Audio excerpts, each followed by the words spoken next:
நன்றி, நன்றி, நன்றி, நன்றி, நன்றி நீல விநாயகம், நன்றி நீல விநாயகம். நண்பர்கள் அனைவருக்கும் என்னுடைய அன்பான பணிவான வணக்கங்கள். என் பெயர் ஜான். நான் ஒரு குடிநோயாளி.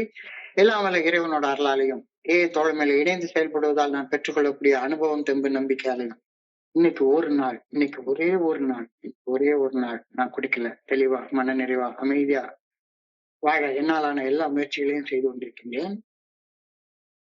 இந்த குழுல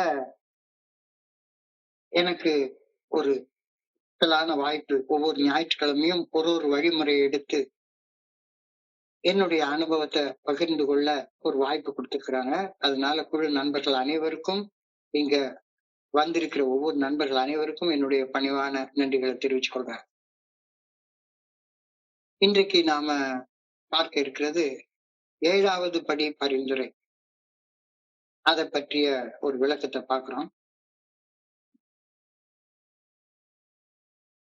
நாம நண்பர் நீல விநாயகம் குறிப்பிட்டது போல எல்லாருமே தோழமையில வந்து இணைஞ்சு தொடர்ந்து வந்துட்டு இருக்கிற எல்லாருமே ஒரு காலத்துல கம்பல்சிவ் ட்ரிங்கர்ஸ். அதாவது உலகத்துல என்ன நடந்தாலும் பரவாயில்ல, எனக்கு குடிங்கிறது வேணும், மதுங்கிறது வேணும் அப்படின்ற ஒரு கட்டாயமான எண்ணத்தோட குடித்து கொண்டிருந்தவங்க தான். எனக்கு இந்த ஏஏக்கு வந்ததுக்கு அப்புறம் தான் நான் ஒரு கட்டுப்படுத்த முடியாத ஒரு குடி வெறியால பாதிக்கப்பட்ட ஒரு மனுஷன். குடிச்சிட்டேன்னா ஒரு physical allergy, phenomena physical craving, அதனால பாதிக்கப்பட்ட ஒரு மனுஷன். ப்ரிடாமினா என்னுடைய நோய் வந்து கட்டுப்படுத்த முடியாத குடி வெறி, அப்சஷன்னா என்னுடைய டிசீஸ் அதுன்றது எனக்கு தெரிஞ்சது. அந்த ஆப்சஷனை வந்து 1வது படியில நான் ஒப்புக்கொள்றேன். 2வது படியில நான் வந்து என்னுடைய சொந்த மனித சக்தியால, மனித ஆற்றலால என்னால இந்த குடி நோயிலிருந்து மீண்டு வர முடியாது, குடிநோய் பாதிப்புல இருந்து மீண்டு வர முடியாது. எனக்கு அப்பாற்பட்ட ஒரு சக்தியுடைய உதவி எனக்கு தேவை. எனக்கு அப்பாற்பட்ட ஒரு சக்தியை நான் முழுமையாக ஏற்றுக்கொள்வதன் மூலமாக மட்டும்தான் இந்த குடிநோய் பாதிப்புல இருந்து மீண்டு ஒரு பிரகாசமான ஒளிமயமான வாழ்க்கையை வாழ முடியும் அப்படின்ற நம்பிக்கைய 2வது படியில வந்து அடைகிறேன். நம்பிக்கை வந்ததுக்கு அப்புறமாக நம்பிக்கை அதற்குரிய செயல்களால வெளிப்படுத்தப்பட்டாக வேண்டும் அப்படின்றதன் அடிப்படையில நான் புரிந்து கொண்ட அந்த இறைவனின் நல்ல ஒழுங்கான வழிகாட்டுதலுக்கு பணிந்து செயல்பட தீர்மானிக்கிறேன். என்னுடைய ஆசைப்படி தாந்தோன்றித்தனமாக செயல்படுவதை விட்டுட்டு இறைவனுடைய நல்ல ஒழுங்கான வழிகாட்டுதலுக்கு பணிந்து செயல்பட 3வது படியில தீர்மானம் பண்றேன். இந்த தீர்மானம் வந்து என் மனதை தயாரிக்குது.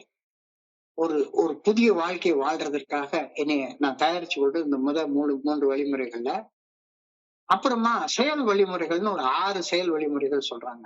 4, 5, 6, 7, 8, 9 ஆகிய 6 செயல் வழிமுறைகளும் என்னைய குறிப்பிட்ட வகையில செயல்பட சொல்லுது.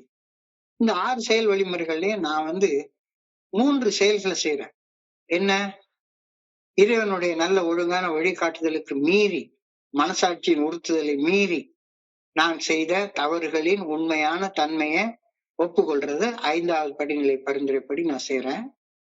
இந்த செயல்பாட்டை செய்யறதற்காக என்னை தயாரித்துக் கொள்றது 4வது படியில அச்சமின்றி ஆழமான குணப்பட்டியல் தயார் பண்றது. இத நான் செய்யறேன். இப்போ நான் செய்யக்கூடிய 3 செயல்கள்ல முதல் செயல் என்னுடைய தவறுகளின் உண்மையான தன்மையை கடவுள் சாட்சியாக ஒரு மனுஷன் முன்னால கடவுள்கிட்ட ஒப்புக்கொள்ற செயல். அது 5வது படியில செய்யறேன். அதற்காக 4வது படியில ஆழமாக என்னை தயாரித்து கொண்டு அந்த செயலை செஞ்சேன்.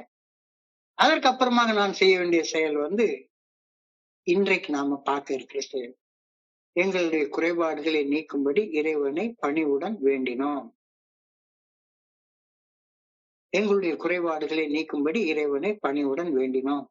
Humbly asked him to remove our shortcomings. So, இந்த செயலை செய்யறதற்கு என்னை தயாரித்துக் கொள்வதுதான் 6வது படியில நான் செய்த செயல். We're entirely ready to have God remove all these defects of character. இறைவன் எங்களின் எல்லா குணக்கோளாறுகளையும் அகற்ற நாங்கள் முழு மனதோடு எங்களை தயார்படுத்திக் கொண்டோம். So, இத பத்தி ரொம்ப விரிவாக போன வாரம் நம்ம பார்த்தோம். டெஃபினட்டா திடீர்னு இந்த மீட்டிங்ல வந்து கேட்டோம்னா 7வது படின்னு நம்ம டைரக்டா ஆரம்பிச்சோம்னா ஒண்ணுமே புரியாது. கண்டிப்பா புரியாது. கண்டிப்பா சத்தியமா புரியவே புரியாது. டைரக்டா 7வது படி பத்தி ஏன்னா 7வது படி வந்து 6 படிகளை ஏறி வராம 7வது படி புரிய போறதே கிடையாது. humbly asked him to remove our shortcomings. எங்களது குறைபாடுகளை நீக்கும்படி இறைவனை பணிவுடன் வேண்டினோம் அப்படின்னு இதுல குறிப்பிடப்பட்டிருக்கிறது. இதுல வந்து எங்களுடைய குறைபாடுகளை நீக்கும்படி இறைவனை வேண்டினோம்னு சொல்லல. ரொம்ப ஆழமான ஒரு வார்த்தையை அங்க பயன்படுத்தியிருக்கார் பில்டபிள்யூ அவர். எங்களுடைய குறைபாடுகளை நீக்கும்படி இறைவனை பணிவுடன் பணிவுடன் பணிந்து செயல்பட்டு விட்டு அப்புறமாக வேண்டினோம் அப்படின்னு போட்டிருக்கு. பணிவுடன் வேண்டினோம். இந்த வழிமுறை முழுக்க முழுக்க முழுக்க முழுக்க பணிவு என்ற பண்பை பற்றி சொல்லக்கூடிய படி. பணிவு எப்படி வரும்? பணிவு எப்படி வரும்? முதல் 6 படிநிலை பரிந்துரைகளின்படி முழுமையாக செயல்படாத ஒரு மனிதனுக்கு பணிவு என்ற பண்பு உருவாகிறதுக்கு சான்ஸே கிடையாது. சான்ஸே கிடையாது. சான்ஸே கிடையாது. முதல் 6 படிநிலை பரிந்துரைகளின்படி செயல்பட்டதன் விளைவாக நம்மில் உருவாகும் ஒரு உன்னதமான ஆன்மீக பண்பு பணிவு ஆகும்.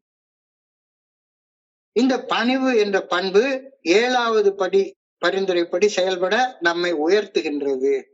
ஸோ 7வது படி இப்ப நம்ம ஸ்ட்ரெயிட்டாவே கடவுளை வந்து என்னுடைய குறைபாடுகளை நீக்கும்படி இறைவனை வேண்டிட வேண்டியதானே? ஸ்ட்ரெயிட்டா வேண்டிட வேண்டியதானே? ஏன் 6 படிநிலைகள் பரிந்துரைப்படி செயல்பட்டதற்கு அப்புறமாக வேண்ட சொல்றாங்க? 6 படிநிலை பரிந்துரைகள் படி செயல்பட்டாதான் பணிவு என்ற பண்பு வரும். இல்லாட்டி போனா அந்த பணிவு என்ற பண்பு வர்றதுக்கு வாய்ப்பே கிடையாது. பணிவு என்ற பண்பை அடைந்ததுக்கு அப்புறமாகத்தான் என்னுடைய குறைபாடுகளை நீக்கும்படி இறைவனை என்னால வேண்டவே முடியும். அந்த தகுதி அப்பதான் கிடைக்குது அப்படின்ற கருத்து இந்த இடத்துல சொல்றாங்க. 7வது படிநிலை பரிந்துரைப்படி செயல்படுவதற்கு பணிவு என்ற பண்பினை பற்றிய தெளிவான புரிதல் மிக மிக அவசியம். பணிவு இல்லாம வேண்டவே முடியாது. கடவுள்கிட்ட வேண்டவே முடியாது. கடவுள்கிட்ட வேண்டணும்னா பயம் வேணும், பக்தி வேணும். அது இல்லையா கடவுளுக்கு பயப்படுறது? கடவுள் அன்பானவர், அவருக்கு போய் ஏன் பயப்படணும் அப்படின்னு சொல்லி கேட்டா அழகா சொல்றாங்க. தீமை செய்வதற்கு பயப்படுவதுதான் இறைவனுக்கு பயப்படுவதா? இறைவனுக்கு பயப்பட வேண்டாம். இறைவனுக்கு தீமை செய்வதற்கு பயப்படாம நான் பாட்டுக்கு தீமை செய்து கொண்டே இருந்தேன் அப்படின்னு சொன்னா எனக்கு இறைவனோட உள்ள இருக்கக்கூடிய தொடர்பை உணர்வதற்கு நோக்கி முன்னேறுவதற்கு வாய்ப்பே இல்லாம போயிடும். ஸோ 7வது படியில் செயல்படுவதற்கு 7வது படிநிலை பரிந்துரைப்படி செயல்படுவதற்கு பணிவு என்ற பண்பினை பற்றிய தெளிவான புரிதல் அவசியம். ஏனெனில் பணிவு என்ற பண்பை அடையாமல் நமது குறைபாடுகளை நீக்கும்படி இறையற பேராற்றலை வேண்டும் தகுதி கூட எனக்கு இருக்காது. தகுதி அடைந்து விட்டு அப்புறமாக கடவுளை வேண்டதை பத்தி இந்த இடத்துல சொல்லியிருக்காங்க. 6வது படியில் நாம் செய்து கொண்ட தயாரிப்பின் விளைவுதான் பணிவு ஆகும். அப்போ 6வது படியில செயல்படாம 7வது படிக்கு நம்ம போக முடியாது. முதல் 5 படிகள்ல செயல்படாம 6வது படிக்கு வந்திருக்க முடியாது. 6வது படியில செயல்படாம 7வது படியில் நிலை பரிந்துரைக்கு நம்ம ஏறி போக முடியாது. ஸோ 6வது படியில் செயல்பட்டு பணிவு என்ற பண்பினை அடைந்த பின் ஆட்டோமேட்டிக்கா நம்முடைய குறைபாடுகள் நீக்கப்பட வேண்டக்கூடிய பணிவுடன் 7வது படிநிலைக்கு நாம உயர்த்தப்படுகின்றோம் அப்படின்ற கருத்தை இந்த இடத்துல சொல்லியிருக்காங்க. குறைபாடுகள், அதாவது பில்டபிள்யூ வந்து 2 வார்த்தையை உபயோகப்படுத்துறாரு. டிஃபெக்ட்ஸ் இன் கேரக்டர், குணக்கோளாறுகள், குறைபாடுகள், ஷார்ட்கமிங்ஸ். இது 2க்கு என்ன வித்தியாசம்? டிஃபெக்ட்ஸ் இன் கேரக்டர், குறைபாடுகள், ஷார்ட்கமிங். இது 2க்கு என்ன வித்தியாசம் அப்படின்னு சொல்லி பார்த்தோம்னா ரெண்டுமே ஒண்ணுதான். ஆனா ஒரே வார்த்தையை பயன்படுத்தினா அது கொஞ்சம் அட்ராக்டிவா இருக்காது அப்படின்றதுனால 2 வார்த்தைகளை பில்டபிள்யூ அவர்கள் பயன்படுத்தியிருக்காரு அப்படின்னு சொல்றாங்க.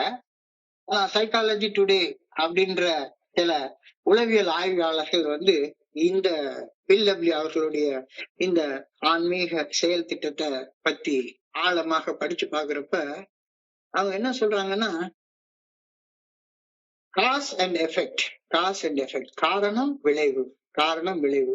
ஸோ என்னுடைய ஷார்ட் கமிங், குறைபாடுகள் என்னுடைய குணக்கோளாறுகள் விளைவித்த விளைவு. காரணத்தாலதான் விளைவு விளைவு. அப்ப காரணம் என்கிட்ட இருந்து களையப்படுவதற்கு நான் தயாரானதுக்கு அப்புறம்தான் குறைபாடுகள் நீங்குவதற்கு கடவுளை வேண்டவே முடியும் அப்படின்ற கருத்தை இந்த இடத்துல பில்டபிள்யூ நம்மளுடைய கவனத்திற்கு கொண்டு வர்றாரு. நினைவு இல்லாம, அதாவது காரணம் என்கிட்ட இருந்து எடுத்து போடப்படணும் அப்படின்ற பணிவு இல்லாம நான் கடவுளை வேண்டவே முடியாது அப்படின்ற கருத்தை இந்த இடத்துல தெளிவாக சொல்றாங்க. பணிந்து செயல்பட்டதற்கு அப்புறமாக நான் வேண்டணும்.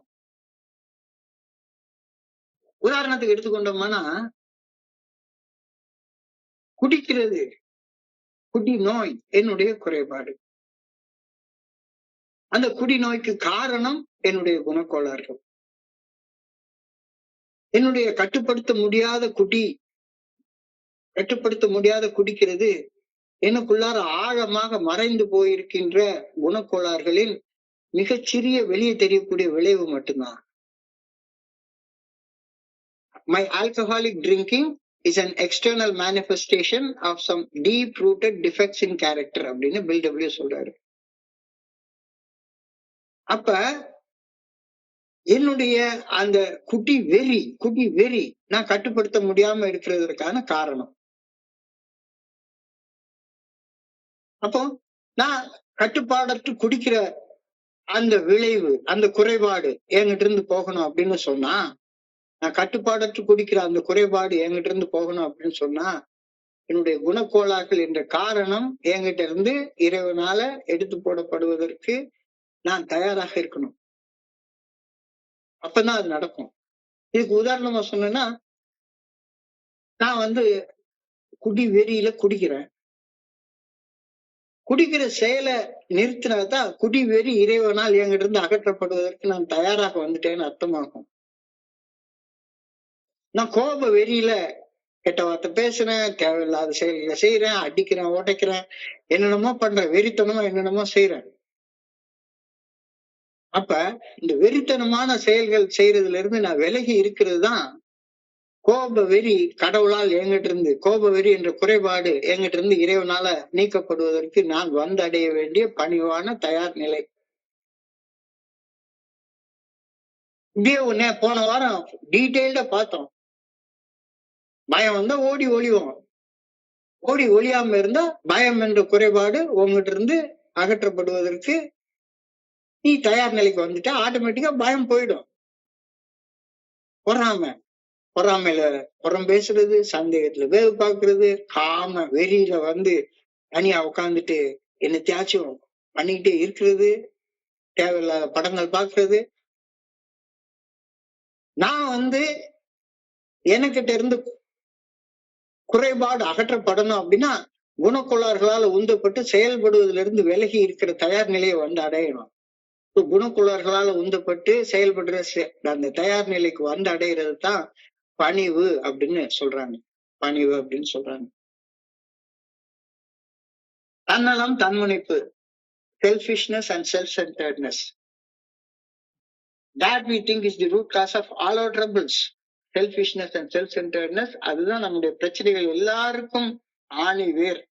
தன்னலம், தன்முனைப்பு, செல்ஃபிஷ்னஸ் அண்ட் செல்ஃப்-சென்டர்ட்னஸ் ஆகியவற்றை மையமாக வைத்து வாழ்ந்ததுவே நம்முடைய குணக்கோளாறுகளையும் அவற்றால் விளைந்த குறைபாடுகளையும் வளர்த்து விட்ட முக்கிய காரணி என்பதை அறிய வந்த பின் அந்த அடிப்படை காரணம் களையப்படுவதற்கு இறைவனை பணிவுடன் வேண்டுவது ஒன்றே தீர்வு அப்படின்றத இப்ப இந்த 7வது படியில நமக்கு ஒரு பரிந்துரையாக கொடுத்திருக்காங்க. தெளிவா தெரியுது.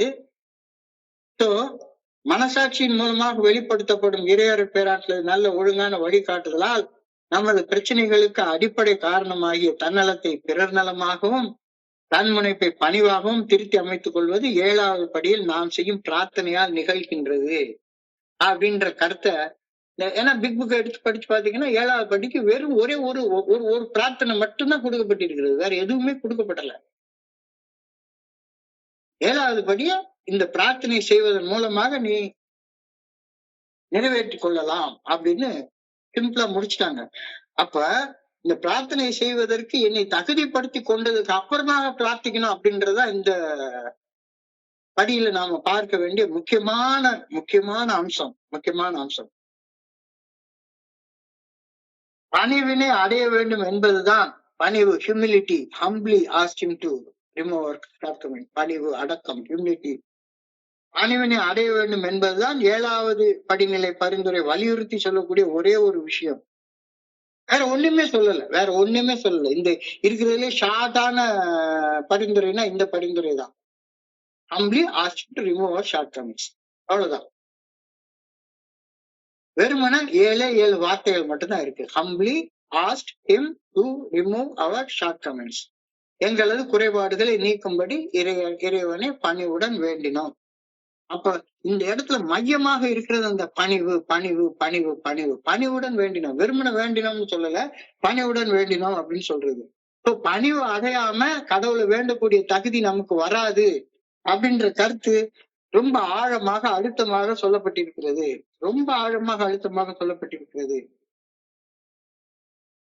கடவுள் எல்லாம் வல்லவர். Almighty God. ஆனா அந்த கடவுளால கூட பணிவு என்ற பண்பை நான் பெறாத வரைக்கும் என்கிட்ட இருக்கிற குறைபாடுகளை நீக்க முடியாது அப்படின்றது யதார்த்தமாக நான் தெரிஞ்சுக்கிற உண்மை. நான் என்னுடைய குருஜி கிட்ட பேசிட்டு இருக்கிறப்ப அந்த காலத்துல அடிக்கடி ஒரு நகைச்சுவையாக அவர்கிட்ட ஒண்ணு சொல்லுவேன். சார், நான் ஒரு படி கடவுளை நோக்கி எடுத்து வச்சேன்னா கடவுள் 1,00,000 படி என்ன நோக்கி கீழே இறங்கி வருவார்னு சொல்றீங்க. அவ்வளவு எல்லாம் வல்ல இறைவன் 1,00,000 அடி கீழே இறங்கி வரக்கூடிய இறைவன் 1,00,001 அடி என்னை தூக்கிட்டு போயிட வேண்டியதானே? இதுதான் என்னுடைய சிந்தனையாக இருந்தது. நான் பாட்டுக்கு என் வேலையை நான் செஞ்சுட்டே இருப்பேன். என் மனம் போன போக்குல வாழ்ந்துட்டே இருப்பேன். என்னைய மாத்தணும்னா கடவுள் அவரே மாத்த வேண்டியதானே? நான் என்ன மாத்தணும் வேண்டாம் நான் சொல்றேன்? நான் வேண்டத்தானே செய்யறேன். குறைபாடோட வாழணும்னு நான் எனக்கு தலைவிதியா என்ன?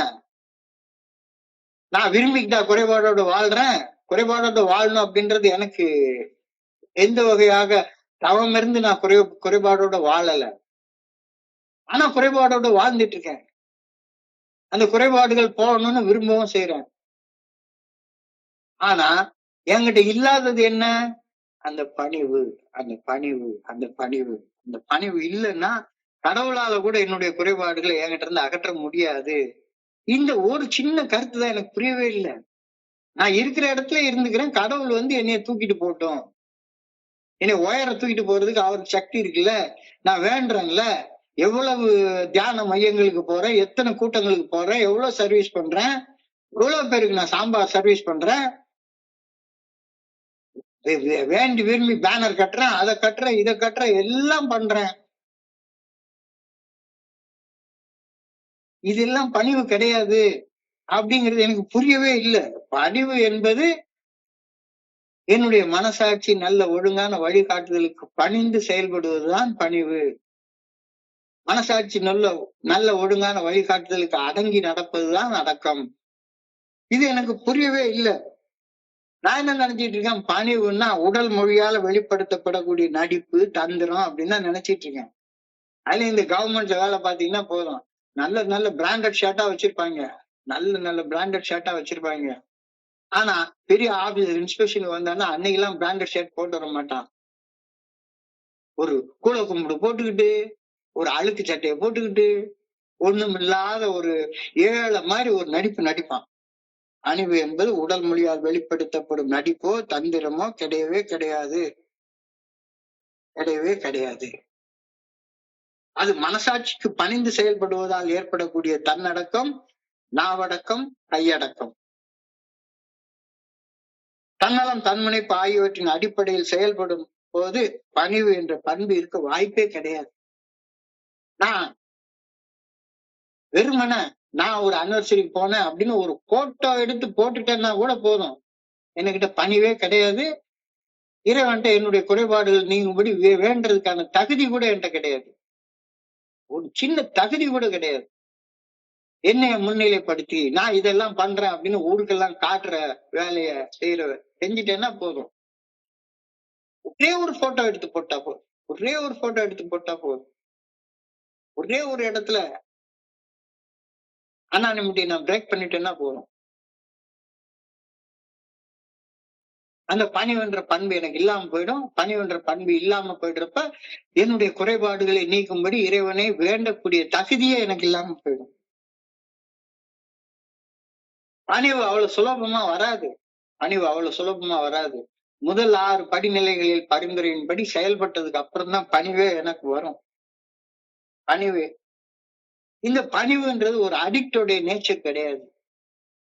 பணிவு என்பது ஒரு சுதந்திர மனுஷனுடைய பண்பு. ஒரு சுதந்திர மனுஷனுடைய பண்பு. பணிவு என்பது ஏஏ தோழமை பரிந்துரைக்கக்கூடிய மீட்படையும் செயல் திட்டத்துல முன்னேறுவதற்கான மிக முக்கியமான படி அப்படின்னு சொல்லி நான் சொல்லி கொடுத்தேன். நான் ஆரம்ப காலகட்டத்துல ஏஏ தோழமைக்கு வந்து இணைஞ்சப்ப சத்தியமா சொல்றேன், எதுக்காக நான் குடிக்கிறது நிறுத்தினேன்னு நினைக்கிறீங்க? என்ன பொறுத்தளவு நல்லா தெரியும். இன்னும் ஒரு பெக்கு நான் அடிச்சிருந்தா செத்து போயிருப்பேன். செத்து போயிருப்பேன். பயம். இந்த பயத்தின் அடிப்படையில தான் குடிக்காம குடிச்சா செத்து போயிடுவேன். குடிச்சா பல பல அவமானங்களையும் அசிங்கங்களையும் மேலும் பல மோசமான அடிமட்டங்களையும் சந்திப்பேன். அதனால நான் குடிக்காம இருக்கணும் அப்படின்ற ஒரு எதிர்மறை மனப்பான்மையில தான் நான் குடிக்காம இருந்தேன். உளவியல் விஞ்ஞானத்துல சைக்காலஜில இந்த எதிர்மறை மனப்பான்மைய நெகட்டிவ் மென்டல் ஆட்டிடியூட் NMA அப்படின்னு சொல்லுவாங்க. NMA அப்படின்னு உளவியல் விஞ்ஞானம் சொல்றது.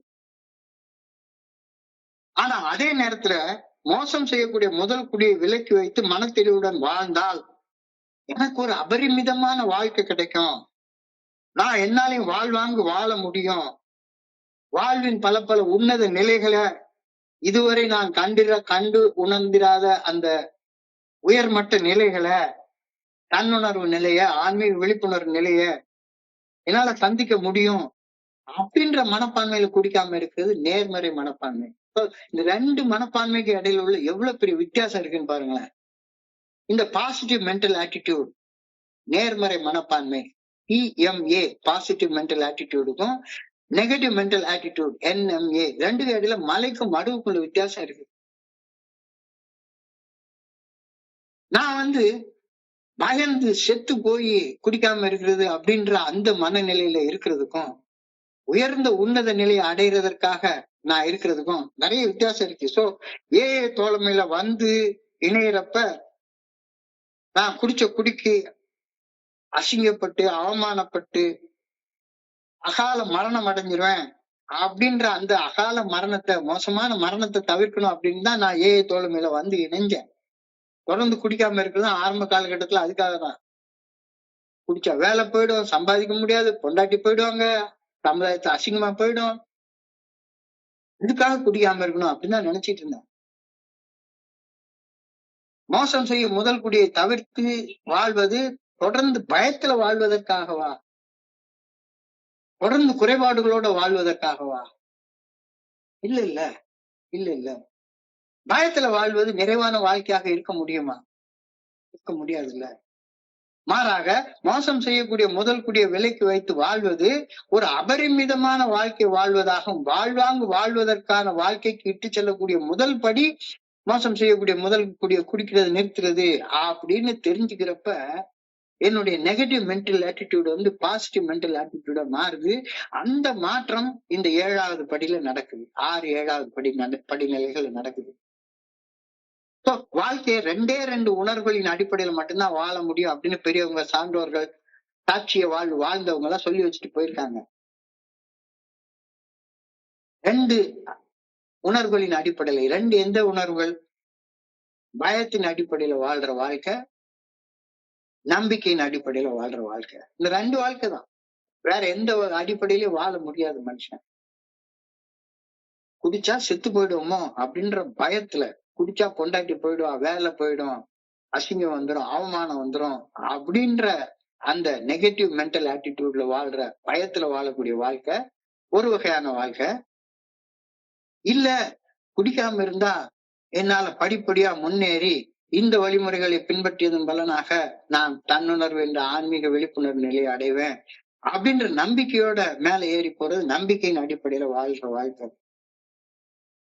இந்த தவறான செயல் செய்தா தண்டனை கிடைச்சு விடுமோ அப்படின்ற பயம் சட்டத்திற்கு, விதிகளுக்கு, நியமங்களுக்கு, சடங்கு சம்பிரதாயங்களுக்கு பணிந்து பயந்து கீழ்ப்படிந்து வாழ வைக்குது. சோ கீழ்ப்படிதல் என்பது பயத்தின் அடிப்படையில் வரக்கூடிய ஒரு மனநிலை. ஒபீடியன்ஸ். அந்த ஒபீடியன்ஸ்ன்றது பணிவு இல்ல. மாறாக இந்த சரியான செயலை செய்தால் வாழ்க்கையில மிக உன்னதமான உயரங்களை நான் தொடுவேன், வாழ்வேன் அப்படின்ற நம்பிக்கை இறைவனுடைய நல்ல ஒழுங்கான வழிகாட்டுதலுக்கு பணிந்து செயல்பட்டு பணிவோட வாழ வைக்குது. ஏய தோழமையில வந்து இணைந்து செயல்பட ஆரம்பிச்சதுக்கு அப்புறம்தான் பயத்தின் அடிப்படையில கீழ்ப்படிஞ்சு வாழக்கூடிய வாழ்க்கை நம்பிக்கையின் அடிப்படையில பணிந்து வாழக்கூடிய வாழ்க்கையாக மாற்றம் அடைகிறது. இந்த மாற்றம் இந்த 7வது படிநிலை பரிந்துரையில நிகழுது அப்படின்றத நான் புரிஞ்சுக்கிறேன். சோ பயத்தின் அடிப்படையில வாழ்றதுக்கும் நம்பிக்கையின் அடிப்படையில வாழ்றதுக்கும் இடையில உள்ள வேறுபாடு நல்லா புரியுது. After we have been in the fellowship of Alcoholics Anonymous for a while, we find that if we are going to stay sober, we have to be humble people. பணிவுடன் வாழக்கூடிய மனிதர்களாக நம்ம வாழ்ந்தா மட்டும்தான் தொடர்ந்து குடிக்காம இருக்க முடியும். அந்த பணிவு 6வது படிநிலையில செயல்படுவதால நமக்கு கிடைக்குது. அந்த 6வது படிநிலையில செயல்பட்டதுனால முதல் 6 படிநிலைகள்ல செயல்பட்டதன் விளைவாக கிடைக்கக்கூடிய பணிவு என்ற ஆன்மீக பண்பினை அடைந்ததற்கு அப்புறமாக என்னுடைய குறைபாடான நிலை நீங்கும்படி இறைவனை பணிவோடு பணிஞ்சு வேண்டுகின்றோம். பணிவு என்னுடைய பலகீனத்தை ஒப்புக்கொள்ள வைக்குது. பணிவு என்னிலும் உயர்ந்த சக்தியை முழுமையாக ஏற்று தெளிவுடன் வாழ முடியும் அப்படின்ற நம்பிக்கையை வந்தடைய வைக்குது. மனசு வந்து என்னுடைய விருப்பப்படி வாழக்கூடிய வாழ்க்கைய இறைவனுடைய பாதத்துல சமர்ப்பணம் செய்து வாழக்கூடிய மனப்பான்மை எனக்குள்ளார உருவாக்கி தருது. பயம் போனதுக்கு அப்புறம் தான் அச்சமின்றி பயம் இல்லாம எனக்குள்ளார ஆழமாக போய் பார்த்து என்னுடைய தவறுகளின் உண்மையான தன்மையை கடவுள் சாட்சியாக ஒரு மனுஷன் முன்னால ஒப்புக்கொள்றது பணிவு இல்லாம நடக்காது. என்னுடைய சக மனிதர்களுக்கு பணி செய்து வாழக்கூடிய மனப்பான்மை பணிவு இல்லாம வரவே வராது. தொடர்ந்து புதிய விஷயங்களை கத்துக்கணும் அப்படின்னா பணிவு இல்லைன்னா வரவே எனக்கு ஏற்கனவே தெரியும் அப்படின்ற மனுஷனுக்கு எதை கத்துக் கொடுக்க முடியும்? அன்புடனான ஆதரவை ஸ்பான்சர்ஷிப்பை நாடணும் அப்படின்னா எனக்கு பணிவு வேணும். பணிவு என்ற பண்பு இல்லாம ஏய தோழமையில தொடர்ந்து பயணிக்கிறது சாத்தியப்படவே படாது. 7வது படி இல்லாம 8வது படிக்கு நீங்க போகவே முடியாது. படிப்படியாக தான் முன்னேற்றம். அதனாலதான் நான் என்னுடைய ஸ்பான்சர் என்னுடைய குருஜி எனக்கு சொல்லி கொடுத்ததன்படி இத 12 வழிமுறைகள் அப்படின்னு சொல்றதை விட இதை 12 படிகள் அப்படின்னு பாக்குறதான் நான் விரும்புறேன். வழிமுறைகள் என்றால் வழிமுறைகள் அப்படி இங்கிலீஷ்ல டிரான்ஸ்லேட் பண்ணி பாருங்க, டைரக்ஷன்ஸ்னு வரும். 12 கட்டளைகள் மாதிரி வந்துடும். என்னுடைய குருஜி சொல்லுவாரு 10 கட்டளைகள் 10 கமாண்ட்மெண்ட்ஸ் அப்படின்னு சொல்றாங்க. இதை செய்யாத அப்படின்னு 10 கட்டளைகள் கொடுத்திருக்கிறாங்க. மாறாக இதை செய் அப்படின்ற பரிந்துரைகளாக படிகளாக முன்னேற்ற படிகளாக இந்த 10 கட்டளைகள் மட்டும் கொடுக்கப்பட்டிருக்குமானால் மனித சமுதாயம் எவ்வளவு மாறி இருக்கும் அப்படின்னு யோசிச்சு பாரு அப்படின்னு சொல்லி என்னுடைய குறிச்சி சொல்லுவார். இறைவனுடைய அருள் மட்டும் இல்லாது இருந்திருந்தால் இன்னமும் நான் குடித்து கஷ்டப்பட்டு வாழும் பரிதாபமான நிலையில தான் இன்னும் வாழ்ந்து கொண்டிருப்பேன். எளிமையான உண்மை. But for the grace of God there go I. அதாவது இந்த பட் ஃபார் த இறைவனுடைய அருள் இல்லாது இருந்திருந்தால் நானும் அந்த இடத்துலதான் இருந்திருப்பேன் அப்படின்ற அந்த கருத்தை ஒரு பெரிய அறிஞர் சொல்றாரு. நான் சிறைச்சாலைகளுக்கு விசிட் பண்ண போயிருக்கேன். பிரிசன் மினிஸ்ட்ரியில போயிருக்கிறேன். என்னுடைய டிபார்ட்மெண்ட் ஒர்க் அப்ப சிறைச்சாலைகள் கன்ஸ்ட்ரக்ஷனுக்குலாம் நான் போய் பார்த்திருக்கிறேன். தூக்கு மேடைகள்லாம் எப்படி போடுவாங்க அப்படின்னு கட்டுவாங்க அப்படின்றத நான் தூக்கு மேடைய கட்டுமான பணிகள் எல்லாம் நான் பார்த்திருக்கிறேன். எப்படி தூக்கு மேடையை கட்டுறது அப்படின்றதெல்லாம் எனக்கு தெரியும். ஆனா ஒரு அறிஞர் சொல்றாரு, இந்த but for the grace of God அப்படின்ற அந்த ஸ்லோகனை எழுதின அறிஞர், அவர் வந்து எங்க இருந்து அந்த ஸ்லோகனை எழுதுறாரு அப்படின்னு சொன்னா, ஒரு முறை சிறைச்சாலையில நின்னுட்டு இருக்கிறாரு. அப்ப ஒரு நாள் அதிகாலையில தூக்கு தண்டனையை நிறைவேற்றுறதுக்காக ஒரு மனிதனை, ஒரு கைதிய, மரண தண்டனை கைதிய தூக்கு மேடைக்கு கூட்டிட்டு போறாங்க. தூக்கு மேடைக்கு கூட்டிட்டு போறப்ப அவரை அறியாம அவர் கை நடுங்குது. ஒரு உயிரை எடுக்க போறான். சட்டம் ஒரு உயிரை எடுக்க போகுது. அவன் பெரிய தப்பு தான் பண்ணிருக்கான். பெரிய தப்பு தான் பண்ணிருக்கான். அவனை கொல்ல போறாங்க. மரண தண்டனைக்கு கூட்டிட்டு போறாங்க. மரண தண்டனைக்கு கூட்டிட்டு போறப்ப இவர் அறியாம இந்த அறிஞருடைய வாயிலிருந்து இந்த வார்த்தை வருது. இறைவன் அருள் இல்லாது இருந்திருந்தால் நான் செஞ்ச தப்புக்கு என்னையும் இப்படி இதே மாதிரி கூட்டிட்டு போய் கைத்துல கட்டி தொங்க போட்டிருப்பாங்க, அடிச்சிருப்பாங்க. இறைவன் அருள் இருக்கிறதுனால நான் இப்ப உங்க கூட உட்கார்ந்து பேசிட்டு இருக்கிறேன். இறைவன் அருள் இல்லாது இருந்திருந்தா நானும் இத மாதிரி தானே செத்து போயிருப்பேன். பணிவுன்றது எப்படி வருது பாருங்க. இறைவனது அருள் மட்டும் இல்லாது இருந்திருந்தால் இன்னும் குடிச்சு கஷ்டப்பட்டு வாழ மனிதனாகவே நான் இருந்து கொண்டு இருந்திருப்பேன் அப்படின்ற சிந்தனை பணிவுடைய ஆணிவேர். பணிவுடைய ஆணிவேர். இந்த பணிவு இல்லாம இந்த படிநிலையை தாண்டி நீ போகவே முடியாது. நான் வந்து வாழ்வாங்கு வாழ்றேன், அபரிமிதமாக வாழ்றேன் அப்படின்னு உட்கார்ந்து நடிச்சுக்கிட்டு வேணா உட்கார்ந்து இருக்கலாமே ஒழிஞ்சு உண்மையாக வாழ முடியாது. உண்மையை சொன்னா குடிக்க வேண்டும் என்ற ஆசையை கடந்து குடிப்பதை விட்டு விலகி வாழ வேண்டும் என்ற சாதாரண ஆசையை கூட நான் வந்தடைய கடவுளுடைய அருள் எனக்கு வேணும். அவன் அருளால் அவன் தாள் படிந்து அப்படின்ற வார்த்தையை சொல்றாங்க. இறைவன் அருள் இல்லாது இருந்திருந்தால், அவன் அருளால் மட்டும் இல்லாம இருந்திருந்தா இதெல்லாம் எனக்கு கிடைச்சிருக்காது. இறை அருளை எனக்குள் உணர்ந்து இறையருள் இல்லாம இருந்திருந்தா நான் வந்து இந்த மோசமான நிலைமைக்கு போயிருப்பேனே அப்படின்ற பணிவு இல்லைன்னா உனக்கு நன்றி உணர்ச்சி வரவே வராது. கடவுளுடைய அருளாலதான் நீ இவ்வளவு வாழ்க்கை வாழ்ந்துட்டு இருக்க அப்படின்னு உணர்ற நேரத்துல ஆட்டோமேட்டிக்கா என்ன ஆயிடும்? நன்றி உணர்வு வரும். அப்போ நன்றியை வந்து எப்படி வெளியே காட்டுறது? பணிந்து செயல்படும் செயல்களால மட்டும்தானே நன்றியை காட்ட முடியும். நன்றிக்கு வித்தாகும் நல்ல ஒழுக்கம், தீய ஒழுக்கம் என்றும் இடும்பை தரும் அப்படின்னு சொல்றாங்க. எனக்கு நன்றி இருக்கு, ஆனா நான் நைட்ல உட்கார்ந்து செல்போனை நோண்டிட்டு உட்கார்ந்து இருப்பேன், பலான படம் பார்த்துட்டு உட்கார்ந்து இருப்பேன், அடுத்தவனை ஏமாத்தி திருடி சொத்து சேர்த்துக்கிட்டே உட்கார்ந்துட்டு இருப்பேன், பொய் பேசிட்டே இருப்பேன், புறம் பேசிட்டே இருப்பேன், சந்தேகத்துல வேவு பார்த்துட்டே உட்கார்ந்துட்டு இருப்பேன், வேலை செய்யாம படுத்து தூங்கிட்டே இருப்பேன் அப்படின்னு சொல்றவனுக்கு நன்றி உணர்வு இருக்க முடியுமா? பணிவு இல்லாத நன்றி உணர்வு வராது. நன்றி உணர்வு இல்லைன்னா நல்ல ஒழுக்கம் வராது. தெளிவாக இந்த படியில அழகா சொல்லி தராங்க. உன்னுடைய குறைபாடுகள் நீங்கள் என்ன, உன்னால நல்ல ஒழுக்கத்தோடு வாழ முடியாது. குறைபாடுகள் நீங்கணும்னா பணிவு வரணும். பணிவு வரலன்னா குறைபாடு போகவே போகாது.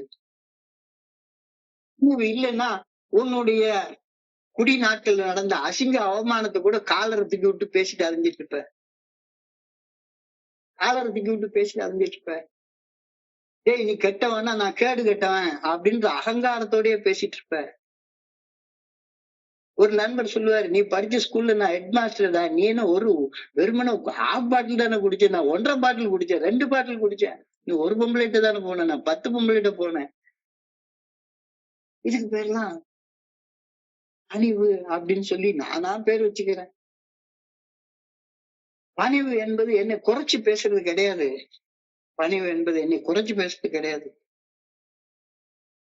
பணிவு என்பது என்னை பத்தியே பேசுறத குறைச்சிக்கிறது. நான் இந்த 29 வருஷங்கள்ல ஷேரிங்க கேட்டேன்னா மனிதர்கள் எல்லாருமே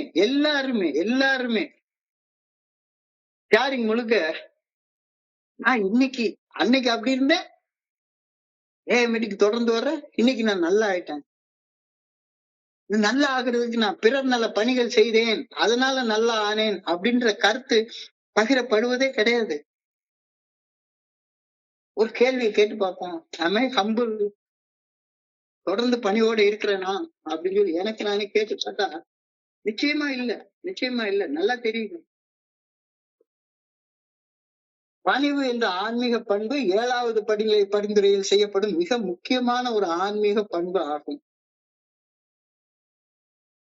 தோழமை பரிந்துரைக்கக்கூடிய 12 படிகள் அடங்கிய மீட்பையும் செயல் திட்டத்தை வாழ்க்கையாக வாழக்கூடிய ஒரு மனிதர் பணிவு என்ற ஆன்மீக பண்பை அறிய முயற்சிக்கும் போது குழப்பம் உண்டாகுது. இது என்னையாது பணிவு, இது என்னையாது பணிவு. இந்த 7வது படிநிலை பரிந்துரையை பத்தி எங்கேயுமே பெருசா சொல்லப்படாததால் இந்த பணிவு என்ற அந்த ஆன்மீக பண்பை பத்தி ரொம்ப குழப்பம் அடையுது.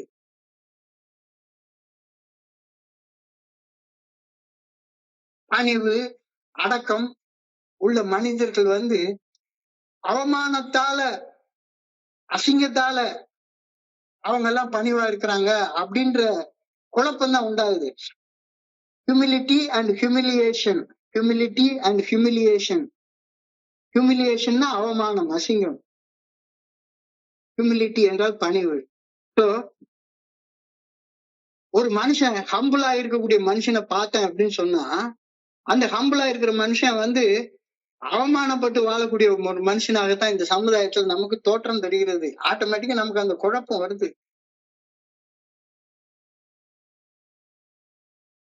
சாக்கு துணியால, பிராண்டட் ஷர்ட் இல்லாம சாக்கு துணியால போட்டுக்கிட்டு, சாம்பலை பூசிக்கிட்டு, தாடி வளர்த்துக்கிட்டு பரம ஏழ்மை நிலையில வாழக்கூடிய ஆன்மீக மனிதர்களை பணிவுள்ள மனிதர்கள் அப்படின்னு பெரும்பாலும் நினைக்க தோணுது. அதாவது அழகா ஜீசஸ் கிரைஸ்ட், புத்தர் இவங்களை பார்த்தா அவங்க கையில 10 பைசா கிடையாது. ஆனா அவங்க பணக்கார பிச்சைக்காரங்க அப்படின்னு சொல்லி அழகா சொல்லுவாங்க. அவர் அரச வாழ்க்கையே திறந்துட்டு வந்த ஒரு மனுஷன் புத்தர். பெரிய அதுக்கு முன்னால உள்ள ராஜா மாதிரி வாழ்ந்துட்டு இருந்தா ஒரு நேரத்துல 5000 பேருக்கு சாப்பாடு, இன்ஸ்டன்ட் நினைச்ச நேரத்துல சாப்பாடு போடுற அளவுக்கு பொருள் வசதி படைத்தவராக தான் இந்த ஜீசஸ் கிரைஸ்ட் இருந்தாரு. ஸோ நான் தப்பா நினைச்சுக்கிறேன். பணி உள்ள மனுஷனாக நான் மாறிட்டேன்னா இந்த உலகத்துல அசிங்கத்தையும் அவமானத்தையும் சந்திக்க வேண்டி வரும். பணிவெல்லாம் வாழ முடியாது. ஓரளவுக்கு கெத்தா நான் இருந்தா மட்டும்தான் முடியும். பணிவு என்பது வேற ஒண்ணுமே கிடையாது.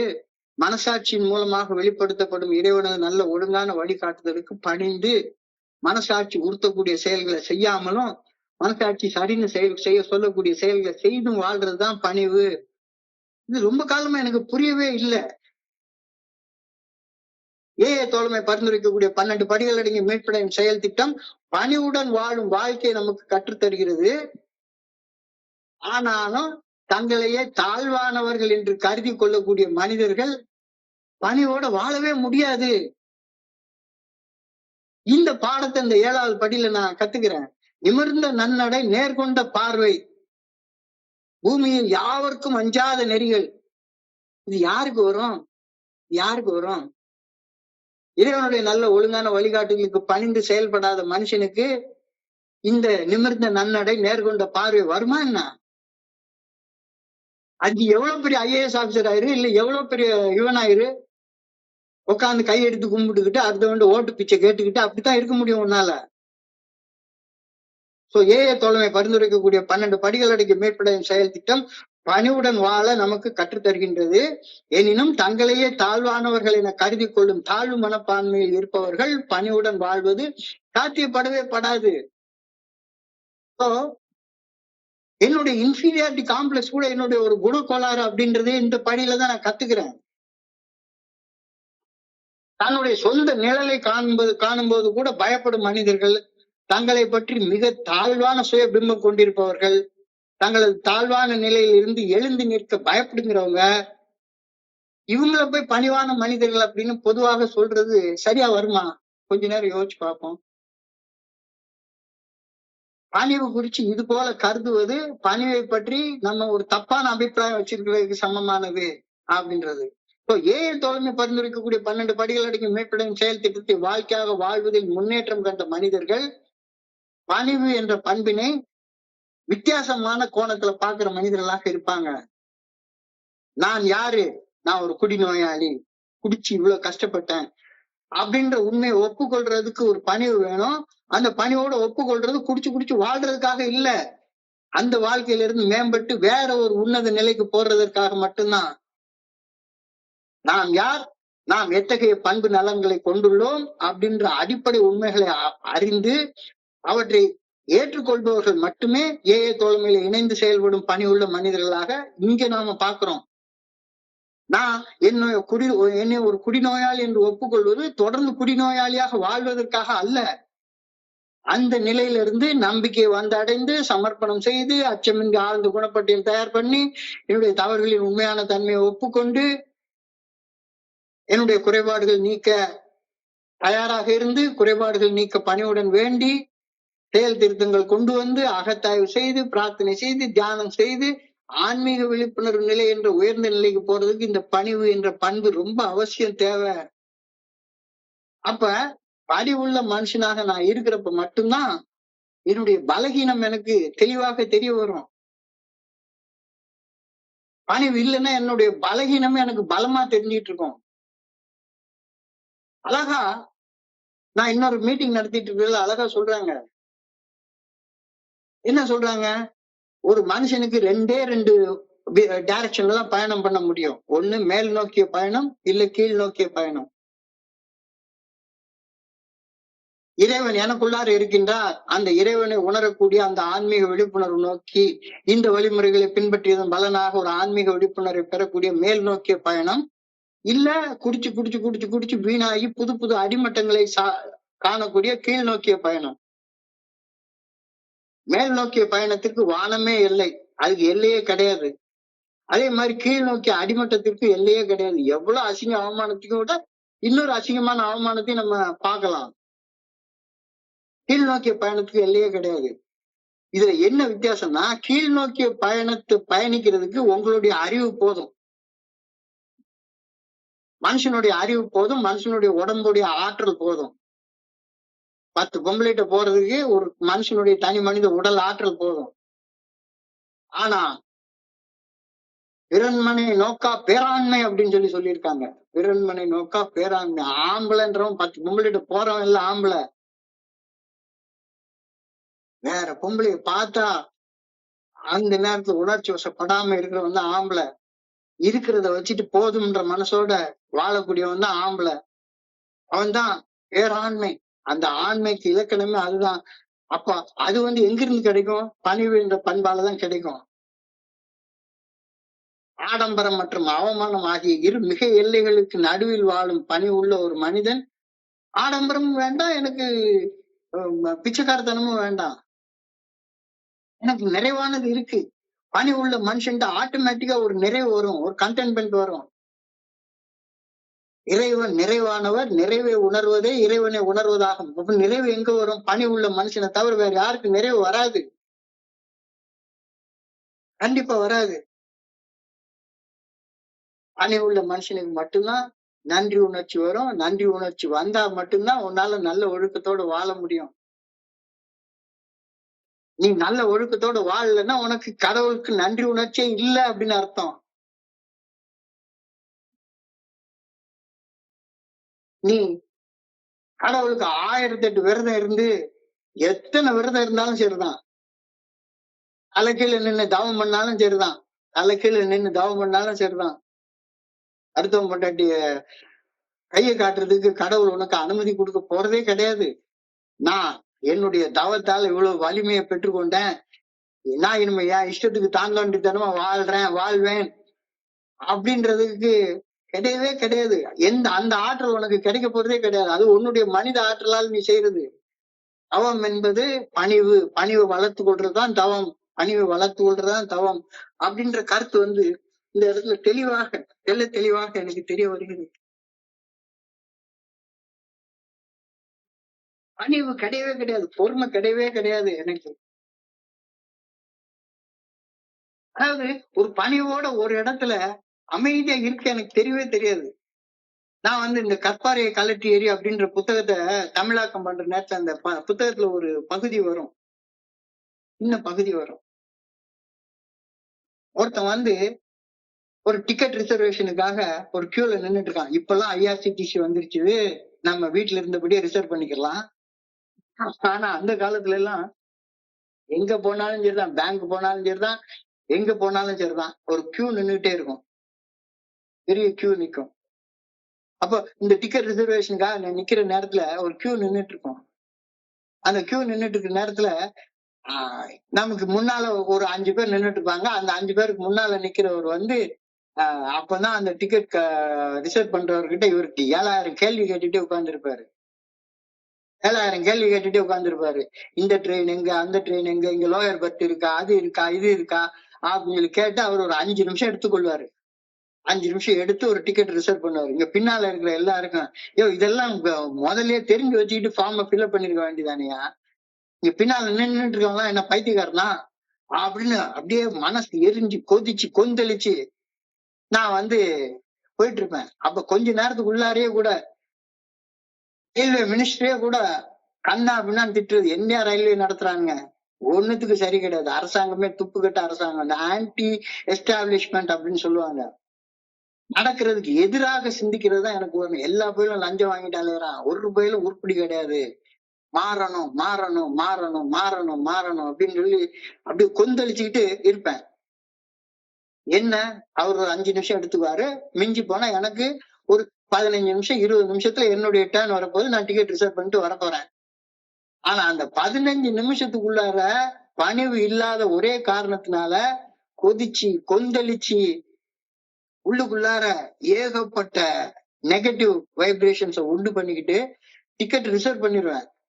டிக்கெட் ரிசர்வ் பண்ண உடனே அந்த வெறுப்போடையும் மன கசப்போடையும் போய் சாராய கடையில உட்கார்ந்தா நான் 15 நிமிஷம் காத்திருக்க முடியாதவன் ஒரு 5 மணி நேரம் சர்வ சாதாரணமா வேஸ்ட் பண்ணிடுவேன். 5 மணி நேரம் சர்வ சாதாரணமா வேஸ்ட் பண்ணிட்டு வீட்டுக்கு வந்து நிப்பேன் முழு போதையில. ஆனா என்ன, உள்ளுக்குள்ளார நான் இந்த சமுதாயத்துல நான் ஒருத்த மட்டும்தான் நல்லவன். ரயில்வே மினிஸ்ட்ரியில ஆரம்பிச்சு பேங்க்ல ஆரம்பிச்சு எல்லாருமே லஞ்சம் வாங்கிட்டு போற வீணா போன பசங்க. இந்த மனப்பான்மை எனக்குள்ளார வளர்த்திட்டு இருக்கேன். இன்னைக்கு இருக்கக்கூடிய எல்லாரையும் பார்த்தோம்னா போதும், அந்த நெகட்டிவ் மென்டல் ஆட்டிடியூட். அதனால நான் வந்து வெறுமனே 10 நிமிஷம் காத்திருக்க எனக்கு முடியாத ஒரு மனுஷன் சாராய கடையில 5 மணி நேரம் சர்வ சாதாரணமா வேஸ்ட் பண்ணுவேன். வேலைக்கு போகாம லீவை போட்டுட்டு நான் செய்ய வேண்டிய வேலையில லீவை போட்டுட்டு வீட்டுல படுத்து தூங்கிட்டு உட்கார்ந்துருப்பேன். ஆனா ஒழுங்கா உட்கார்ந்து வேலை செஞ்சுட்டு ஒரு கிளார்க்க பார்த்து அவ்வளவு கொடுமைப்படுத்துவேன். ஏன்? எனக்குள்ளார பணிவு என்ற அன்பே கிடையாது. எனக்குள்ளார எரிச்சலையும் ஆத்திரத்தையும் வெறுப்பையும் மன கசப்பையும் உணரும் போது எல்லாம் 7வது படிநிலையில் பிரார்த்தனையில் கூறப்பட்டுள்ள பயனுள்ள வகையில் வாழ்க்கையை வாழ்தல், பயனுள்ள வகையில் வாழ்க்கையை வாழ்தல் அப்படின்ற அந்த வார்த்தைகளை எனக்குள்ளாரையும் நான் திருப்ப திருப்ப திருப்ப திருப்ப சொல்லிக் கொள்றது உண்டு. நீங்க பிக் புக் எடுத்து படிச்சு பாத்தீங்கன்னா 7வது படிநிலை பரிந்துரைக்கு ஒரே ஒரு பிரார்த்தனை மட்டும்தான் சொல்லப்பட்டிருக்கிறது. அன்பான இறைவா, அன்பான இறைவா, அன்பான இறைவா, என்னுடைய வாழ்க்கையின் நன்மை தீமை அனைத்தையும் உம்முடைய பாதங்களிலே முழுமையாக சமர்ப்பிக்க முழு விருப்பத்தோடு இருக்கின்றேன். படைப்பனைத்திற்கும் பயனுள்ள வகையில் நான் வாழ்வதற்கு தடையாக இருக்கும் என்னுடைய ஒவ்வொரு குணக்கோளாறுகளையும் அவற்றால் விளைந்த குறைபாடுகளையும் என்னிலிருந்து நீக்கியறலும். உமது விருப்பப்படி செயல்படும் சக்தியை எனக்கு அளித்தரல உம்மை பணிவுடன் வேண்டுகின்றேன், உம்மை பணிவுடன் வேண்டுகின்றேன். உமது சித்தம் என்றென்றும் நிறைவேறட்டும், உமது சித்தம் என்றென்றும் நிறைவேறட்டும். இந்த ஒரு பிரார்த்தனை வந்து எவ்வளவு ஆழமான கருத்தை சொல்லப்பட்டிருக்கிறது. படைப்பனைத்திற்கும் பயனுள்ள வகையில வாழ்றது, அதுக்காகத்தான் நான் படைக்கப்பட்டிருக்கேன். எனக்குள்ள நல்லது இருக்கு, எனக்குள்ள கெட்டது இருக்கு, எல்லாத்தையுமே நான் உன் பாதத்துல வச்சிடுறேன். எல்லாத்தையும் உன்னுடைய பாதத்துல வச்சிடுறேன். அதுவும் முழுமையான விருப்பத்தோட வச்சிடுறேன். படைப்பனைத்திற்கும் பயனுள்ள வகையில் நான் வாழ்வதற்கு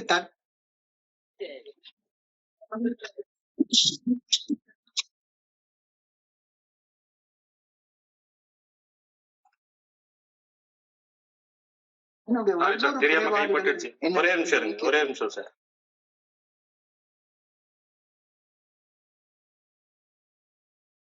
நீங்க கண்டினியூ பண்ணுங்க. யாரோ கைப்பற்றி என்னுடைய ஒவ்வொரு தெரியல.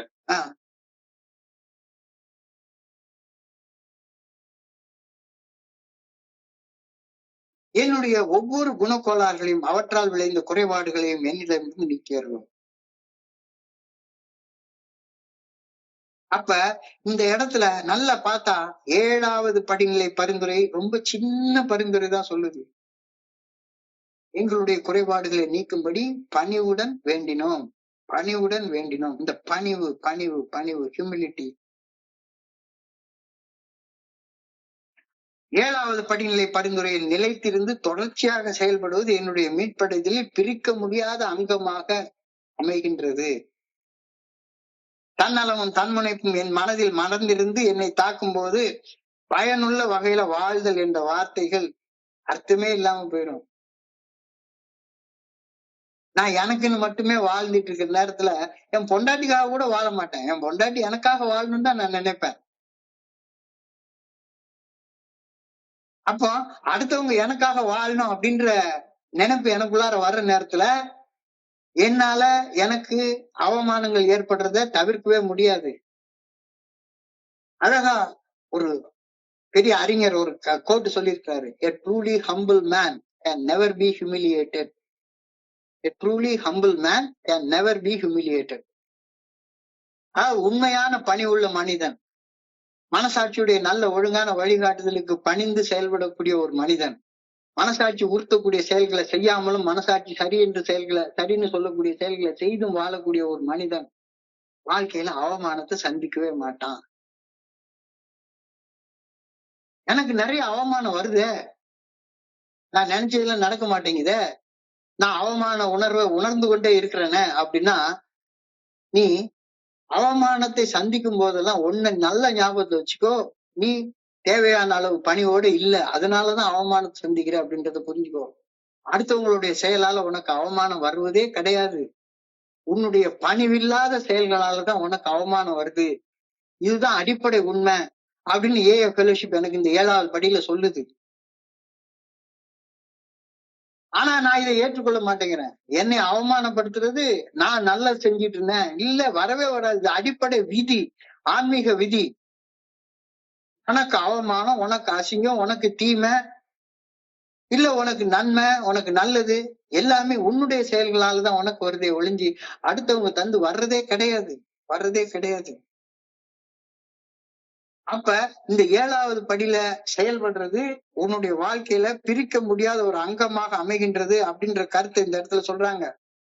தன்னலமும் தன்முனைப்பும் என் மனதில் மறைந்திருந்து என்னை தாக்குகையில் என்னுடைய சக மனிதர்களுக்கு பயனுள்ள வகையில் வாழ்தல் என்ற வார்த்தைகளை நான் சொல்றதுல அர்த்தமே இருக்க முடியாது. அந்த பிரார்த்தனையில இந்த 7வது படி பிரார்த்தனையில அதுதான் சொல்றேன். அன்பான இறைவா, என்னுடைய வாழ்க்கை நன்மை தீமைகள் அனைத்தையும் உடைய பாதங்களிலேயே சமர்ப்பிக்க முழுமையான விருப்பத்தோடு இருக்கின்றேன். படைப்பனைத்திற்கும் பயனுள்ள வகையில் நான் வாழ்வதற்கு தடையாக இருக்கும் என்னுடைய ஒவ்வொரு குணக்கோளாறுகள் ஏன் வந்துச்சுது? ஆணவத்தால, அகங்காரத்தால, தன்னலத்தால, தன்முனைப்பால எனக்கு வந்துச்சுது. வேற எதாலையும் வரல. என்னுடைய தன்னலத்தாலையும், தன்முனைப்பாலையும், ஈகோவாலையும், அகங்காரத்தாலையும், ஆணவத்தாலையும், தற்பெருமையாலையும், மமதையாலையும், திமிராலையும் எனக்கு நானே உருவாக்கி கொண்ட அந்த குறைபாடுகளை நீக்கிறதுக்கு பணியோடு இருக்கிறேன். அப்போ அகங்காரத்தோட இருக்க மாட்டேன், தன்னலத்தோட இருக்க மாட்டேன், தன்முனைப்போட இருக்க மாட்டேன். மனசாட்சி சொல்லக்கூடிய நல்ல ஒழுங்கான வழிகாட்டுதலுக்கு பணிந்து செயல்படுவேன். மனசாட்சி சரின்னு சொல்லக்கூடிய செயல்களை செய்வேன். மனசாட்சி தப்புன்னு உறுத்தக்கூடிய செயல்களை செய்ய மாட்டேன். இதுக்கு பேர் தானே பணிவு. கற்பாறையை கலட்டி எறிதல், அது இந்த திமிரால வந்ததுதான் மனசுக்குள்ளார ஏகப்பட்ட அசிங்கம், அவமானம். டிராப் த ராக் அப்படின்ற அந்த கருத்து, கற்பாறையை கலட்டி எறிதல் என்ற செயலை செய்வதன் உச்சக்கட்ட செயல்பாடு இந்த பிரார்த்தனையை பண்றது. என் மண்டைக்குள்ளார ஏகப்பட்ட குறைபாடு இருக்கு. கற்பாறையை கலட்டி எறிதல் என்ற செயலை செய்வதன் உச்சக்கட்ட செயல்பாடு 6 மற்றும் 7வது படிநிலை பரிந்துரைகளில் பரிந்துரைக்கப்பட்டுள்ளது. நம்மை கீழ் நோக்கி இழுத்து மேல் நோக்கி வளர்வதை தடை செய்யும் அனைத்தையும் இந்த 7வது படிநிலை பரிந்துரையின் செயல்படுவதன் மூலமாக விட்டு விடுகின்றோம். கற்பாரி எப்படி கலட்டி எறி? கடவுள் ஒன்னால கலட்டி எறிய முடியாது, கடவுள் தான் கலட்டி போட முடியும். ஏன்னா நீதான் எடுத்து மாட்டி வச்சிருக்க கழுத்து மேல. நமக்கு நாமையும் நம் சக மனிதர்களுக்கும் பயன்படும் ஒரு வாழ்க்கையை வாழ ஆரம்பிக்கணும் அப்படின்னா, குறைபாடான மனுஷனாக நீ இருந்தேன்னா பயன்படுற வாழ்க்கையை வாழவே முடியாது. நீ பயன்படுற வாழ்க்கையை வாழ்றன்னு சர்வீஸ் பண்ற மாதிரி நடிச்சுக்கிட்டே இருந்து ஒம்பாட்டுக்கு போட்டோ போட்டுக்கிட்டே உட்கார்ந்து இருந்த அப்படின்னு சொன்னா, ஆணவத்தோட செயல்பட்டுட்டே இருந்தேன்னா, பணிவில்லாம செயல்பட்டுட்டே இருந்தேன்னா, என்ன இந்த உலகம் கவனிக்கணும் கவனிக்கணும் கவனிக்கணும் அப்படின்ற கவன ஈர்ப்பு தீர்மானத்தை மட்டுமே நிறைவேற்றி கொண்டு செயல்பட்டு கொண்டிருந்தேன்னா உனக்கு கடவுளுடைய நல்ல ஒழுங்கான வழிகாட்டுதல உணர முடியவே முடியாது. இந்த 7வது படிநிலை பரிந்துரையின்படி செயல்படும் போது நான் இந்த எல்லா குறைபாடுகளையும் நான் தான் விடுறதுக்கு தயாராக இருக்கிறேன். கடவுள் அங்கிட்ட இருந்து அதை கலட்டி தூர போட்டுறாரு. நம்மிலும் உயர்ந்த சக்தியாம் இறையர் பேராட்டின் நல்ல ஒழுங்கான வழிகாட்டுதலை இப்போ மேலும் உறுதியாக நம்ப ஆரம்பிக்கிறேன். அந்த வழிகாட்டுதலை நாம் அறிய வரும் செயல்முறைகளை உறுதியாக நம்பி செயல்படுகின்றேன். சமர்ப்பணம் செய்ய முடிந்தவற்றை எல்லாம் சமர்ப்பித்து விட்டு அந்த சமர்ப்பணத்தை செயல்ல கொண்டு வர்றேன். அப்ப நம்முடைய வாழ்க்கைக்கு ஒரு அர்த்தமோ ஒரு நோக்கமோ அப்பதான் கிடைக்கும். இந்த 7வது படியில செயல்படாம 11வது படியில நான் ஏன் படைக்கப்பட்டோம் என்ற நோக்கமும் அந்த படைப்பின் நோக்கத்தின்படி வாழ்வதற்கான ஆற்றலையை நோக்கி முன்னேறுவது நிச்சயமாக சாத்தியப்படவே படாது. 7வது படி பிவட்டல் பாயிண்ட் அப்படின்றாங்க. அச்சாணி, அதான் அச்சாணி. பணிவு என்ற பண்பு இல்லைன்னா வாழ்க்கையில எந்த வகையான இதுவும் கிடையாது.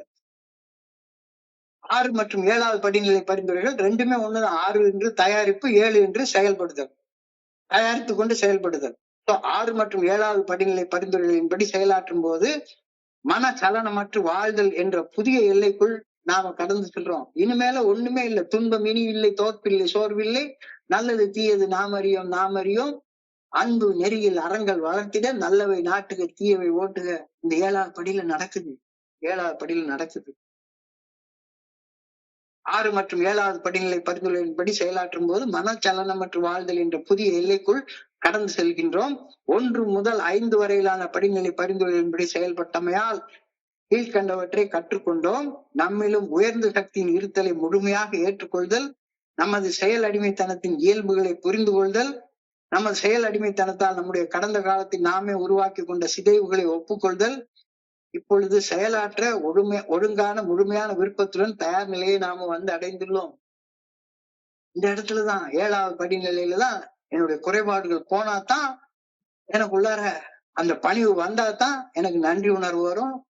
நன்றி உணர்வு வந்தாதான் நன்றி உணர்வின் அடிப்படையில நல்ல ஒழுக்கத்தோட வாழ முடியும்.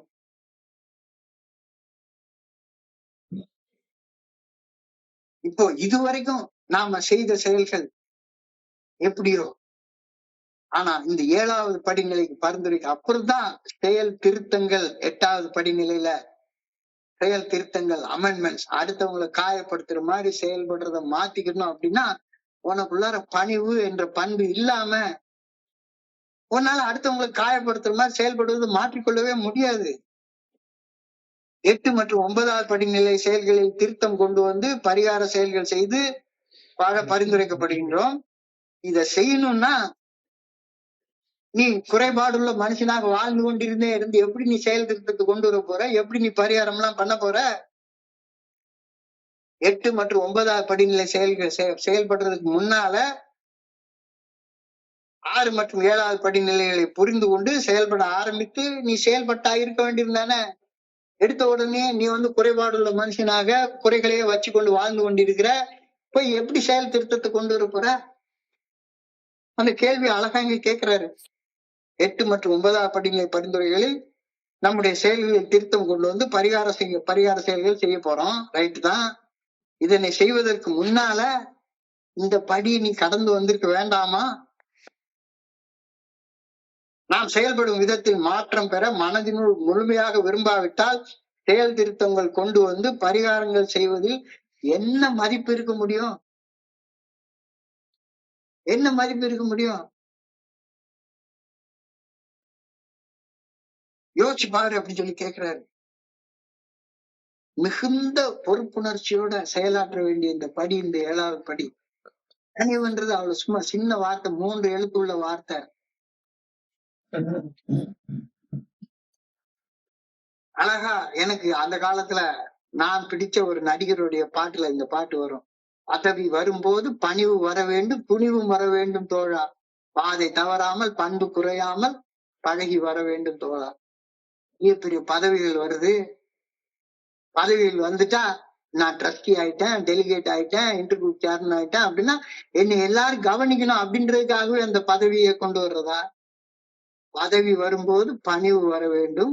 அந்த பணிவு வரும்போது துணிச்சலோடு செயல்படக்கூடிய துணிச்சலும் வர வேண்டும். பாதை தவறாமல், பண்பு குறையாமல், அதாவது இறைவன் காட்டிய நல்ல ஒழுங்கான வழிகாட்டுதல், மனசாட்சியின் மூலமாக வெளிப்படுத்தப்படும் இறைவனுடைய நல்ல ஒழுங்கான வழிகாட்டுதலை மீறாமல், மனசாட்சி உறுத்தும் செயல்களை செய்யாம, மனசாட்சி சரின்னு சொல்லக்கூடிய செயல்களை செய்து வாழக்கூடிய பக்குவத்தை நீ வந்து அடையணும். இந்த 7வது படிநிலை பரிந்துரைகள் வெறுமன தலையசைக்கக்கூடிய பரிந்துரைகளாக மட்டும்தான் நான் பாக்குறோம். இறைவன் உன்னுடைய குணக்கோளாறை அகற்ற நீ முழு மனசோட தயாராக இருக்கிறியா? பூம்பும் மாடு மாதிரி தலையை ஆட்டிடுது. ஆமா, தயாரா இருக்கேன். இறைவனை பணியோட வேண்டிட்டியா? ஆமா வேண்டிட்டேன். அவ்வளவு வெறுமன தலையாட்டும் பரிந்துரைகளாக மட்டும் பார்த்தேன்னா ஒரு மண்ணாங்கட்டியும் விளையாது. இதுதான் அன்றாடம், அதாவது செஞ்சு முடிக்க வேண்டிய வேலையெல்லாம் கிடையாது, செஞ்சுக்கிட்டே இருக்க வேண்டிய வேலை, வாழ்நாள் முழுமைக்குமான பணி. ஒரு நண்பர் என்கிட்ட சொன்னாரு, வழிமுறைகளை செஞ்சு முடிச்சு என் பேருக்கு பின்னால John Britto BA MA PhD அப்படின்னு ஒரு பட்டம் போட்டுக்கிற மாதிரி நான் இந்த வழிமுறைகளை செஞ்சு முடிச்சுட்டேன், அதனால என் பேருக்கு முன்னால ஜான் பிரிட்டோ AA அப்படின்னு ஒரு பட்டத்தை போட்டுக்கிறது மாதிரி இந்த இது எத்தனை தடவை போனாலும் சரிதான் ஐயா. இது வாழ்நாள் முழுக்க உங்களுடைய கடைசி மூச்சு உள்ள வரைக்கும் செஞ்சுக்கிட்டே இருக்க வேண்டிய அதுலயும் குறிப்பாக பணிவுடன் வேண்டிக்கிட்டே இருக்கணும். பணிவு என்ற பண்புக்கு எல்லையே கிடையாது. இறைவனுக்கு பணிந்து செயல்படுவதுன்றதுக்கு எல்லையே கிடையாது. 6 மற்றும் 7வது படிநிலை பரிந்துரையின்படி செயல்பட்டு முடித்து விட்டோம் என்று கூறிக்கொண்டு நம்மையும் நம்முடைய சக மனிதர்களையும் ஏமாற்றி முட்டாள்தனமாக எவ்வளவு காலத்தை விரயம் பண்ணிட்டோம். 7வது ஸ்டெப்பை முடிச்சிட்டியா? இது வெறுமனே தலையாட்டுற ஸ்டெப்பு கிடையாது. எவ்வளவு ஹார்டா இருக்கின்றத நீங்க புரிஞ்சு கொள்ளுங்க. இது மீட்படைதலில் கால அளவு அதிகரிக்க 7வது படி எவ்வளவு டீப்பான ஒரு படி. வெறுமனே சின்னோண்டு வேர்டு இந்த படிகள்ல தான் இருக்குது. humbly asked him to remove our shortcomings, அவ்வளவுதான் எழுதியிருக்கு. ஆனா அதுல இந்த ஹியூமிலிட்டி அப்படின்றத வளர்த்து கொள்றதுக்கு எவ்வளவு ஆழம் இருக்கு அப்படின்றது இங்க நல்லாவே தெளிவாக புரிகிறது. ஸோ மறுபடியும் கடைசியாக இந்த பிரேயரை சொல்லி முடிச்சுக்கிறேன். அன்பான இறைவா, என் வாழ்வின் நன்மை தீமை அனைத்தையும் உடைய பாதங்களிலே சமர்ப்பிக்க முழுமையான விருப்பத்துடன் இருக்கின்றேன். படைப்பனைத்திற்கும் பயனுள்ள வகையில் நான் வாழ்வதற்கு தடையாக இருக்கும் என்னுடைய ஒவ்வொரு குணக்கோளாறுகளையும் அவற்றால் விளைந்த குறைபாடுகளையும் என்னிலிருந்து நீக்கியறலும். உமது விருப்பப்படி செயல்படும் சக்தியை எனக்கு அளித்தருளும். உண்மை பணிவுடன் வேண்டுகின்றேன். உமது சித்தம் என்றென்றும் நிறைவேறட்டும். இப்போ இந்த உமது சித்தம் என்றென்றும் நிறைவேறட்டும் அப்படின்றப்ப எனக்குள்ளார உள்ள மிஸ்கன்செப்ஷன் என்னன்னா, ஏன் சித்தப்படி நான் செய்வேன், கடவுளுடைய சித்தப்படி கடவுள் செய்யணும் அப்படின்னா. இல்லப்பா, உன் சித்தமானாலும் சரி கடவுளுடைய சித்தமானாலும் சரி உன் வாழ்க்கையில அதை நீதான் செய்யணும் அப்படின்றது எனக்கு புரியவே இல்லை ரொம்ப காலம். 7வது படியில தான் அது புரியவே வந்தது. குடிக்கிறது என்னுடைய சித்தம், என்னுடைய ஆசை, என்னுடைய விருப்பம், அதையே நான் தான் செய்யறேன். குடிக்காம இருக்கிறது கடவுளுடைய சித்தம், அந்த சித்தத்தையும் நான் தான் செய்ய போறேன். பணிவுடன் நீ செயல்பட்டதுக்கு அப்புறம் தான் குறைபாடுகளை நீக்கும்படி இறைவன் வேண்டக்கூடிய தகுதியே வரும் அப்படின்ற இந்த வழிமுறையை பற்றிய பரிந்துரைய தெளிவாக புரிகிறது. மறுபடியும் சொல்லுகிறேன், இது என்னுடைய புரிதல்.